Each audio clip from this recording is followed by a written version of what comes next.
अब बात करते हैं क्लास 9th की। नींद आ गई है? अंकित खड़ा हो जा, जल्दी से खड़ा हो जा। मुंह नहीं धोना, खड़ा हो जा। नींद आने नहीं दूंगा आज नींद बगेगी, देखना स्पीड से। यस। लेसन का नाम दूसरा। हाँ, लेसन का नाम बताओ।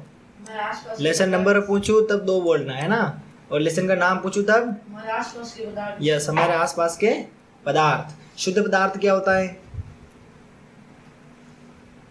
शुद्ध पदार्थ क्या होता है बता दे। शुद्ध पदार्थ क्या होता है? उदाहरण पूछता, उदाहरण बताता। अभी परिभाषा पूछिए। बिल्कुल प्योर माल चाहिए मेरे को। अच्छे क्वालिटी के होते हैं?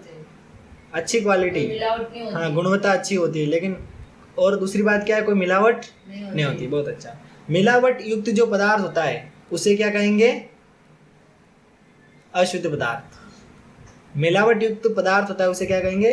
अशुद्ध पदार्थ। और ऐसा पदार्थ जिसमें मिलावट नहीं है उसे क्या कहेंगे? शुद्ध पदार्थ। अब इसमें बात करते हैं, ऐसी बहुत सी चीज़ें होती है जिनमें मतलब शुद्ध होते हैं कुछ पदार्थ और कुछ शुद्ध नहीं होते हैं। तो सबसे पहले जैसे दूध की बात करें, ठीक है। अब दूध शुद्ध होता है क्या? दूध, जल, वसा, प्रोटीन, ये सारे एक मिश्रण है। क्या है? मिश्रण। प्रोटीन ये सारे मिश्रण है, ठीक है। मिश्रण की बात कर रहा हूँ, शुद्ध पदार्थ की बात नहीं कर रहा हूँ, ठीक है। कल मैंने लास्ट में टाइप भी तेरे को पढ़ा दिए थे, तो तेरे को याद होना चाहिए। क्लियर? बिल्कुल। अब शुद्ध पदार्थ किसे कहते हैं? वैज्ञानिकों ने कुछ अलग परिभाषा बना रखी है, उसके बारे में पता होना चाहिए। तो ऐसे पदार्थ या कोई भी पदार्थ होता है, उसमें जितने भी कण होते हैं उनकी रासायनिक प्रकृति क्या होती है? एक जैसी। उसे हम क्या कहेंगे? ध्यान मेरी तरफ। सभी कणों की प्रकृति एक जैसी, उसे क्या कहेंगे? शुद्ध पदार्थ। मेरे को डेफिनेशन रिपीट करके बताओ जल्दी से। सुनना, कोई पदार्थ है, उस पदार्थ में मौजूद सभी कण, कोई पदार्थ है, उस पदार्थ में मौजूद सभी कण, इनकी प्रकृति क्या है? रासायनिक प्रकृति एक समान। कोई पदार्थ है, उसमें मौजूद सभी कणों की रासायनिक प्रकृति एक समान है, तो उस पदार्थ को क्या कहेंगे? शुद्ध पदार्थ। रिपीट करो जल्दी से। कोई पदार्थ एक ही कणों से मिलकर बना होता है। कितना आसानी से समझाया मैंने, वैसे तू समझा दे। जैसे कोई पदार्थ है, ठीक है, वो पदार्थ बना है विभिन्न प्रकार के कणों से, तो उसमें जितने भी कण है, कोई पदार्थ है और पदार्थ में क्या है? कण। उन कणों की प्रकृति क्या है? यानी कि उन कणों की रासायनिक प्रकृति क्या है? एक समान। अगर कणों की रासायनिक प्रकृति एक समान होगी तो उसे हम क्या कहेंगे? शुद्ध पदार्थ। अरे बहुत आसान है, तो इतना दिमाग क्यों दौड़ा रहा है? कंफ्यूज क्यों हो रहा है? जैसे ये कटोरा है, ठीक है, इसमें तूने लिया है जल। क्या लिया है? जल। अब जल में क्या होता है? H2O होता है कि नहीं होता है? तो अब मेरे को पता है जल शुद्ध पदार्थ हुआ कि नहीं हुआ? नहीं हुआ। क्यों? H2O साथ में आ रहा है। ये एक योगी के, जल एक योगी के ना, लेकिन ऑक्सीजन उसके कणों की प्रकृति तो एक जैसी है ना। जैसे H2O तो एक जल का कण हो गया है, ठीक है, दूसरा कण भी तो H2O होगा। ऐसे हजारों लाखों करोड़ों कण मिलके क्या बना रहे हैं? उस जल को बना रहे हैं। नहीं समझा? कैसे नहीं समझा? कैसे नहीं समझा? मेन प्रॉब्लम यही हो रही थी, बता कैसे नहीं समझा? समझना था। नहीं, नीचे तो नहीं बैठने दूंगा आज, खड़े खड़े पढ़ेंगे। बता जल्दी से। मन लगता है सब लग जाएगा। देख, कोई भी पदार्थ बनता है ना, पदार्थ वो किससे मिलकर बनता है? कण से। पदार्थ कणों से मिलकर बनता है। अब जैसे जल बनाया तो जल कणों से मिलकर बनता है कि नहीं बनता है? अब मैंने तेरे को बताया H2O, ये एक जल का अणु है, यह जल का एक कण है, ठीक है। अब ऐसे बहुत से सेम कण की फोटोकॉपी हो रही है। क्लियर? तो ये फोटोकॉपी वाले जितने भी कण है, इनकी प्रकृति एक जैसी हुई नहीं हुई? बता। अब जल के 2 कण है तेरे पास। पहला कण है, उसमें भी हाइड्रोजन की मात्रा 2 है। दूसरा कण है, उसमें भी हाइड्रोजन की मात्रा 2 है। तो अब इनकी प्रकृति एक जैसी हुई नहीं हुई? तो ये हो गया शुद्ध पदार्थ। आप समझ गया कि नहीं? कोई भी पदार्थ है, जैसे दूध भी तूने देखा होगा, दूध उसमें भी अगर पानी की मात्रा, मतलब चीज़ें तो सारे मिक्स होती है, लेकिन उसमें सारे कण, सारे जो कण हैं वो यदि क्या होंगे, एक समान, उनकी मात्रा होगी एक समान, तो उसे क्या कहेंगे, शुद्ध पदार्थ। समझ गया कि नहीं? समझ गया? अब आगे आएगा थोड़ा सा। अब एक चीज़ और समझाता हूँ तेरे को। जैसे एक एग्जाम्पल है सोडियम क्लोराइड, NaCl। NaCl जो होता है इसको हम शुद्ध पदार्थ कह सकते हैं क्या? अरे नमक देखा कि नहीं देखा तूने? नमक में सारे कण एक जैसे होते कि नहीं होते? तो फिर शुद्ध पदार्थ हुआ कि नहीं हुआ? तो फिर अब समझ में नहीं आया? नमक का तो इतना आसान एग्जाम्पल है, इससे तो आना ही चाहिए। अब बता, जल्दी से बता।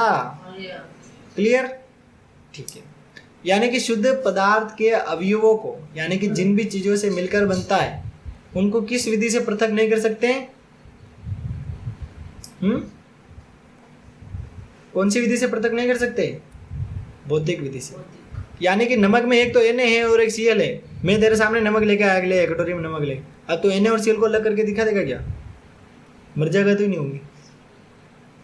तो मर गया ना तो भी दोनों कण अलग नहीं होंगे। कुछ भी कर ले, कोई सी टेक्निक लगा ले, लेकिन रासायनिक विधियों से उसको अलग किया जा सकता है। समझ गया कि नहीं? अब बता, समझ में आया कि नहीं आया? अब किसके कण एक समान नहीं होते? तो मिट्टी, ठीक है,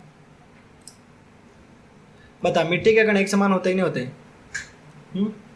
अलग अलग होते हैं। कहीं पे काली मिट्टी, कहीं पे भूरी मिट्टी, कहीं पे दोमटी मिट्टी, पीली मिट्टी। तो वहां पे अगर कण एक समान नहीं है तो दोनों प्रकार की मिट्टी अलग अलग हुई कि नहीं हुई? हाँ, तो वो अशुद्ध पदार्थ हो गया। और शुद्ध में नमक बता दिया अभी मैंने। नमक भले तू यहाँ से ला, उदयपुर से ला, दिल्ली से ला, है ना, MP से ला, कहीं से भी ला, एक जैसी क्वालिटी है। Na और Cl सभी जगह पाया जाएगा। अब समझ में आया कि नहीं? लेकिन मिट्टी अलग जगह से लाया तो मामला पूरा बदल जाएगा। एक उदाहरण मैंने शुद्ध पदार्थ का दिया है, इस किताब को रख दे आराम से, ठीक है।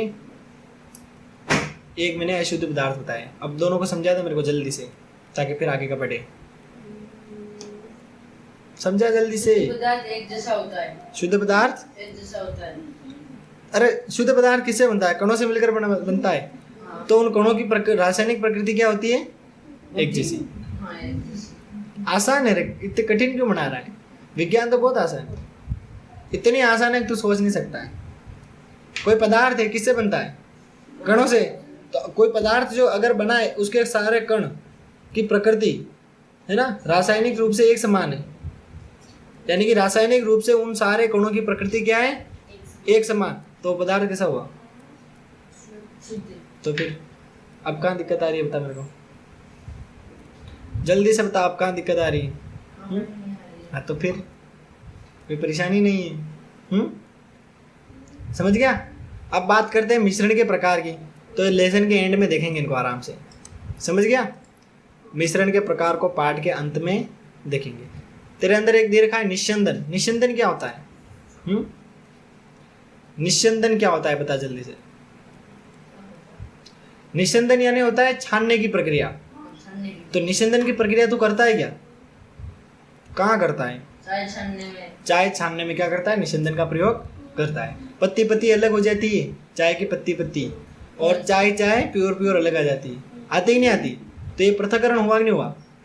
इस प्रकार पदार्थ जो बनता है उसके मतलब जो भी मिश्रण बनता है ना, मिश्रण किससे बनेगा? पदार्थों से बनेगा कि नहीं? मिश्रण पदार्थों से बनेगा। अब उन पदार्थों को अलग कर सकते हैं अपन चाहे तो? नहीं कर सकते? कर सकते हैं। तो अधिकतर छानने से हम क्या कर सकते हैं? अलग कर सकते हैं। जैसे मिट्टी और जल का मिश्रण हो गया, है ना, चाय और पत्ती का मिश्रण हो गया।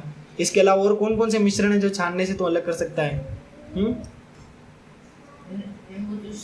हाँ, नींबू शिकंजी बनाता है। और उसके अलावा और नींबू शिकंजी, सही है ना, अलग कर सकते हैं। और कहाँ पे पृथक्करण का काम करता है? घी छानने में। हाँ, घी छानने में ही करते हैं, है ना। यस। अब बात करते हैं विलयन की। विलयन क्या होता है बता? एक या एक से अधिक। विलयन होता है समांगी मिश्रण। कोई नाम ले, विलयन क्या होता है तो एक ही बात बोलनी है, समांगी मिश्रण समान होता है। है। यानी कि दो चीजें अपन मिक्स कर रहे हैं, दो पदार्थ मिक्स कर रहे हैं, समांगी का मतलब आपस में घुल जाएंगी, विलयन का मतलब ये होता है कि चीजें आपस में क्या होगी, घुल जाएगी। आया समझ में? उदाहरण बता, पानी में घुल जाएगा। उदाहरण बता, हाँ, पानी में घुल जाएगा। उदाहरण बता जल्दी से। शक्कर पानी में घुल जाएगी। शक्कर पानी में घुल जाएगी, चीनी पानी में घुल जाएगी, खांड पानी में घुल जाएगी। सारा एग्जाम्पल किसके हुए?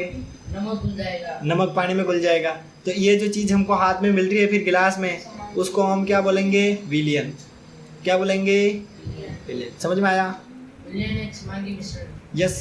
कोई पूछता है विलयन क्या है, सीधी सी बात बोल देंगे समांगी मिश्रण, बस। और वो अगला प्रश्न यही पूछेगा, बता समांगी मिश्रण क्या होता है, तो बोलना है मतलब जो दो चीजें अपन मिला रहे हैं, दो पदार्थ मिला रहे हैं, वो दोनों आपस में गुण मिल जाएंगे। और फिर क्विक तेजी से दिमाग में उदाहरण आना चाहिए। उदाहरण बता। तो सर जल लेंगे और जल के अंदर अपन नमक डालेंगे, घुल जाएगा। कितना आसान? नीचे बैठ जाऊंगा। नहीं अब नहीं आएगी। सर, अचंभित हो जाएंगे। अभी मैंने क्या बताया बता? विलयन के बारे में। अभी मैंने क्या, हाँ विलयन के बारे में समझा मेरे को। विलयन एक समांगी मिश्रण। विलयन एक समांगी मिश्रण है। उदाहरण, हम्म, शक्कर हम्म, पानी में शक्कर नापते घुल जाता है, नमक नापते घुल जाता है। ठीक है। बैठ जाओ नीचे। फिर बात करते हैं विलयन की। किसकी? विलयन। तो विलयन के दो भाग होते हैं। कितने भाग होते हैं? दो भाग। पहला भाग कौन सा हुआ? विलयन का। विलायक। विलायक और विलयन। विलायक और विलेय। विलेय। विलयन के कितने भाग होते हैं? दो। दो। कौन कौन से? विलायक और विलेय। विलायक क्या होता है? जल्दी से बता, विलायक क्या होता है? अभी तूने उदाहरण बताया था एक दो, उसी से समझाना है। समझा मेरे को जल्दी से। शक्कर पानी में घुल जाती है। शक्कर पानी में घुल जाती है। घुल जाती है। तो अब इसमें विलायक कौन सा हुआ और विलेय कौन सा हुआ? विलायक तो शक्कर। विलायक तो कैसे हुई शक्कर? उल्टा क्यों बता रहा है, सीधा बता। विलयन शक्कर है। विलेय शक्कर है, हाँ। और विलायक जल। जल। एक बार और समझा दे मेरे को जल्दी से। विलायक विलयन के दो भाग होते हैं, ठीक है। पहला भाग कौन सा हुआ? विलायक। दूसरा विलेय। उदाहरण के लिए लेंगे हम नींबू पानी, ठीक है। नींबू पानी में जो जल जो है उसको हम क्या कहेंगे? जल जो है उसको बोलेंगे विलायक। और उसके अंदर जो घुलने वाला पदार्थ होगा उसको क्या बोलेंगे? विलेय। और कौन घुलने वाला है? शक्कर, ठीक है। और नींबू भी विलेय में आएगा, क्योंकि नींबू का रस भी होगा, वो भी तो घुलेगा। समझ गया क्या नहीं? विलयन की सांद्रता, इसमें क्या होता है? विलेय और विलायक का अनुपात होता है। विलेय और विलायक का अनुपात। समझ गया कि नहीं? एक बार फिर से बताओ। विलय और विलयन की सांद्रता, विलायक और विलेय का अनुपात होता है, ठीक है। यानी कि इसमें दो तरह के विलयन आते हैं, संतृप्त और असंतृप्त। यदि किसी विलायक में विलेय को घोलते जा रहे हैं, घुलता जा रहा है, तो वो विलयन कैसा होगा? असंतृप्त। और एक समय ऐसा आएगा घुलना बंद हो जाएगा, शक्कर डाल तो रहे पर घुल ही नहीं रही है, ऐसी कंडीशन में विलयन कैसा हो जाएगा? संतृप्त। घुलने की प्रक्रिया बंद और संतृप्त बोलेंगे उसको। समझा मेरी बात कि नहीं? जल्दी से बता, समझा कि नहीं समझा? पक्का? फिर हम बात करते हैं, जैसे जैसे हम तापमान बढ़ाते हैं तो क्या होगा? विलयन की सांद्रता में भी परिवर्तन होता है। यानी कि तापमान बढ़ाने पर फिर से घुलने की प्रक्रिया शुरू हो जाती है और विलयन जो होता है वो कैसा हो जाता है? असंतृप्त। अब मेरे को समझा जल्दी से? एक बार फिर से बताऊं, सुन लेना। एक विलयन होता है, ठीक है। अब विलयन में एक तो विलायक होता है, दूसरा विलेय होता है।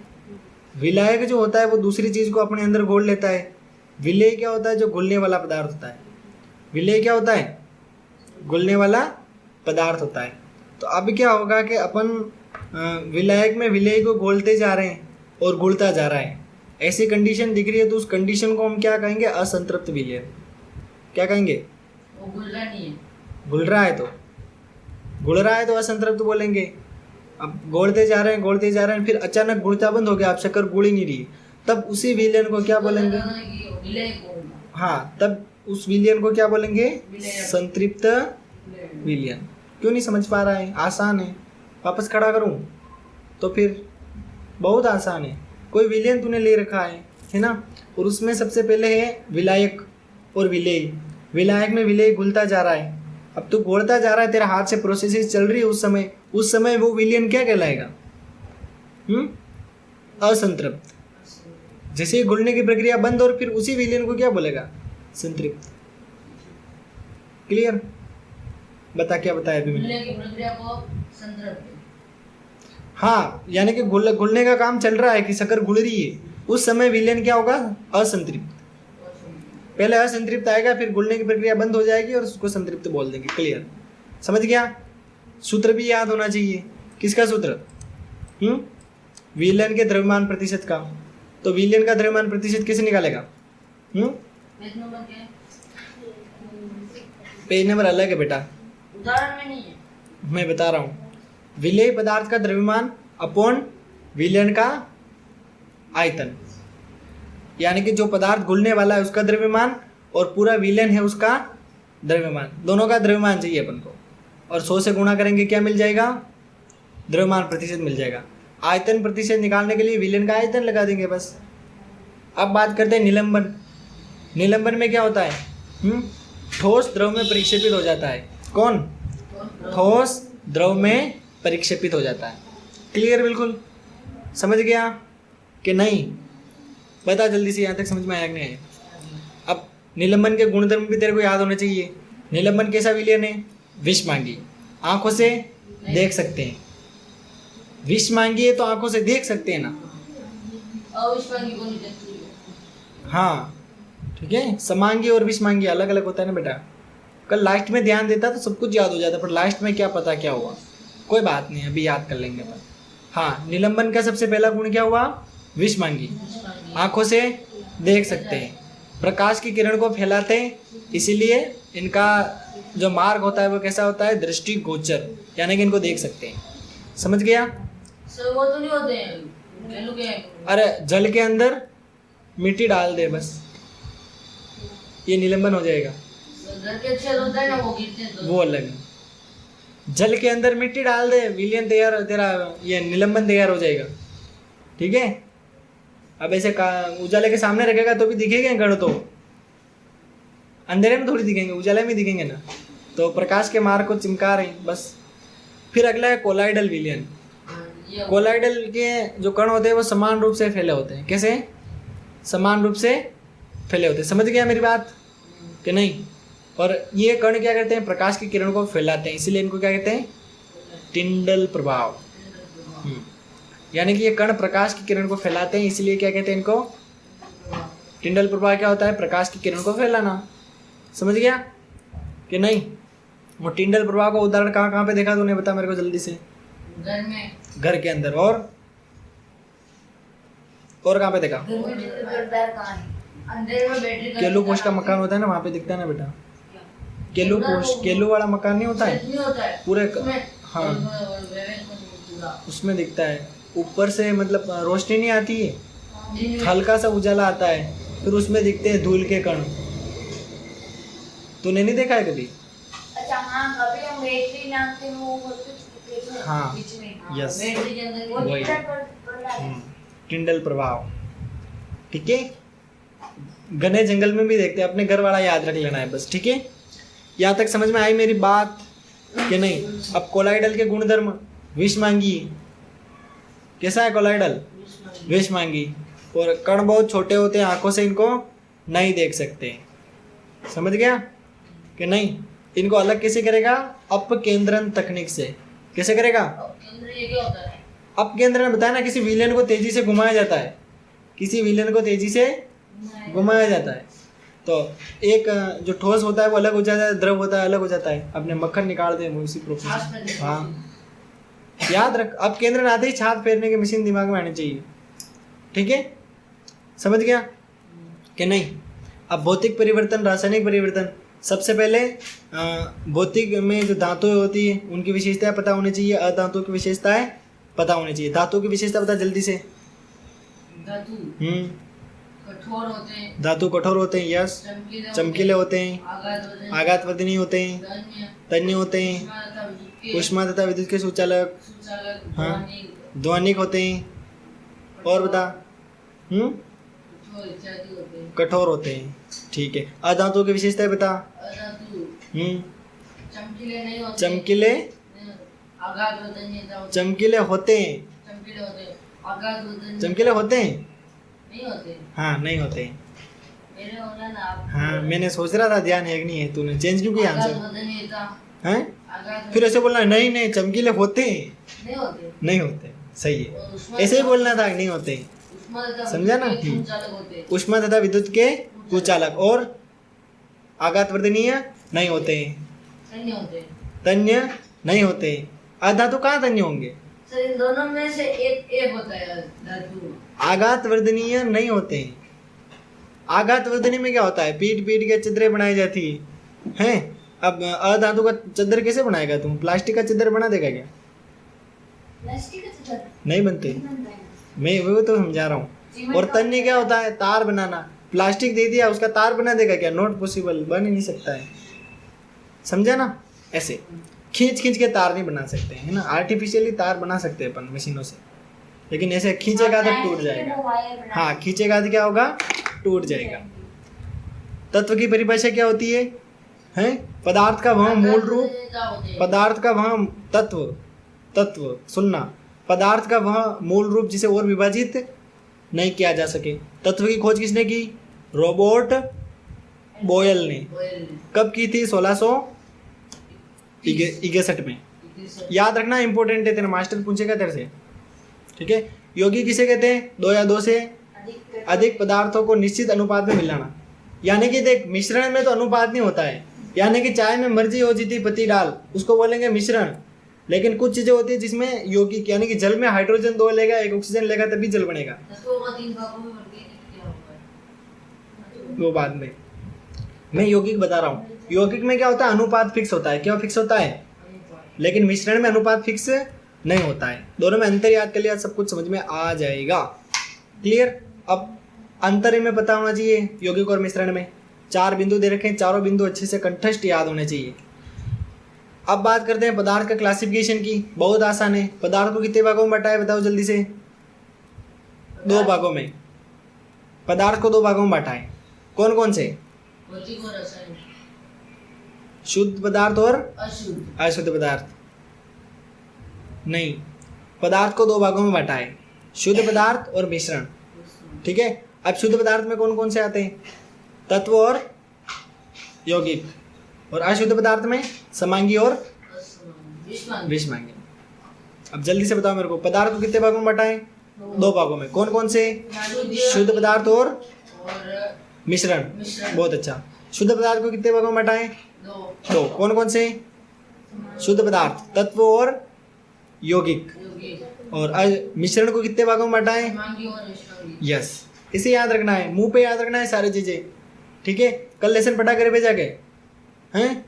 झूठ बोल रहा है? रीडिंग की एक बार। हाँ तो रीडिंग करनी है, डेली रीडिंग बिठा दे, नहीं तो फिर यहाँ पे मैं टाइमिंग बढ़ा दूंगा। क्लियर बेटा? ये हो गया तेरा काम।